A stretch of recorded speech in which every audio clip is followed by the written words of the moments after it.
Hey mumshies and beshies! Welcome to another edition of Dose of Tea. And for today's vlog, I'll be unboxing my Shopee purchase. Stay tuned, guys!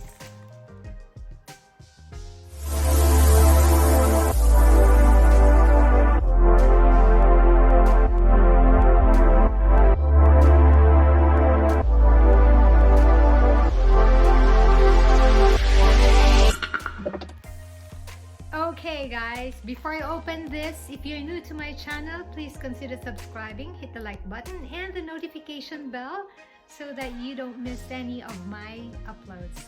Okay, so let's proceed. Let's open this. I'm so excited. I got this from Shopee and mura lang siya. Alam mo naman ako, kuripot ako guys. Hindi ako mahilig bumili ng mga mahal. Pero sabi ko nga, pag regalo, tanggap ako. But if I have to buy it, hindi ako bumibili ng mga mamahalin guys. Okay, so, eto na. Guntingin natin para mabilis na. Okay. This is, facial serum siya. I got this for only 161, including shipping.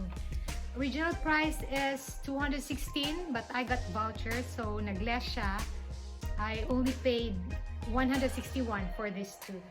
Okay, so ano ba ito? This is whitening daw, VitaminC serum. Ayan.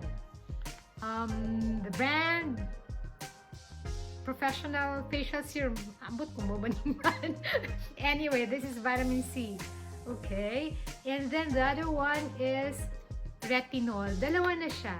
Because if you buy one, you get an extra. You get to pick kung anong gusto mo. Either vitamin E or basta may isa pa yung pink doon. But I chose Retinol. Kasi anti-aging. Anti-aging na mga trip ni Manang.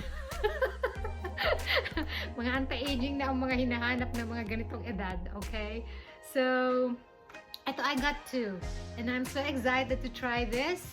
And I'll be coming up with a review after 2 or 3 weeks, and I will let you know if they are effective, okay, or not. So, yun, you can check this at Shopee. Parang Darby Shop yata yun, yung kanilang shop. So, you can check this out.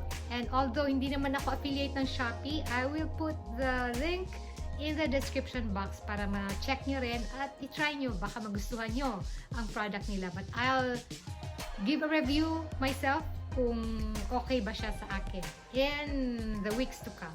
Okay? So, yun lang gusto kong i-share. That I got this from Shopee for only 161. Dalawang facial serum na. Okay?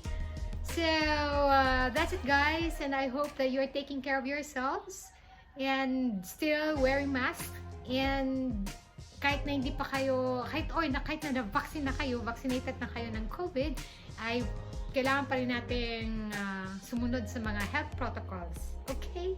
So, yun lang guys. Always remember that life is short, so love, live, and let live. Until then, God bless. Mwah! Bye-bye!